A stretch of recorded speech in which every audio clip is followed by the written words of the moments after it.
Welcome to Climate Briefing's news headlines for the week ending Friday the 19th of May 2017.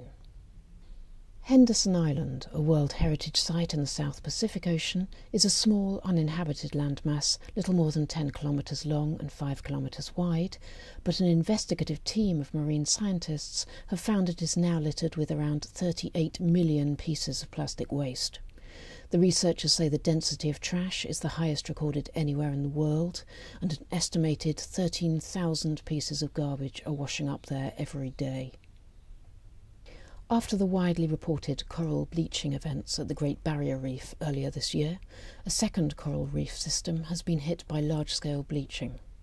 The Chagos Archipelago, a collection of more than 60 small islands in the Indian Ocean, has lost roughly 90% of its corals to a depth of 90 feet. Mass bleaching events occur when rising sea temperatures cause coral to expel living algae and calcify, turning white. In Antarctica, the warming climate is causing rapidly accelerating rates of plant growth, with moss growth being now 4 to 5 times higher than it was prior to 1950. Researchers are warning that further global warming could lead to huge changes in the Antarctic ecosystem. The University of Leeds in the UK has discovered that the area covered by forests in the world's drylands is more than 40% greater than previously thought. Drylands are arid areas which cover just over 2/5 of the Earth's land surface. By using high-resolution satellite imagery, the researchers found an additional 467 million hectares of forest.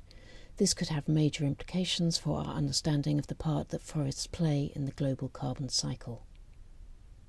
Barcelona is planning a major green makeover. This will double the number of trees in the city and increase park space by 2/3.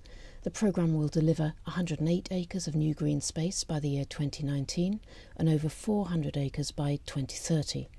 The initiative is an attempt to counter the city's rising heat and manage air and noise pollution.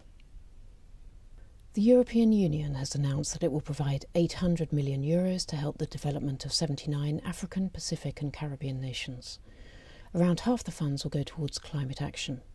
A further €3 million is going to Fiji, which will oversee the United Nations climate negotiations next year. This has been a Climate Briefing News Roundup. The in-depth stories behind these headlines can be found at climatebriefing.org.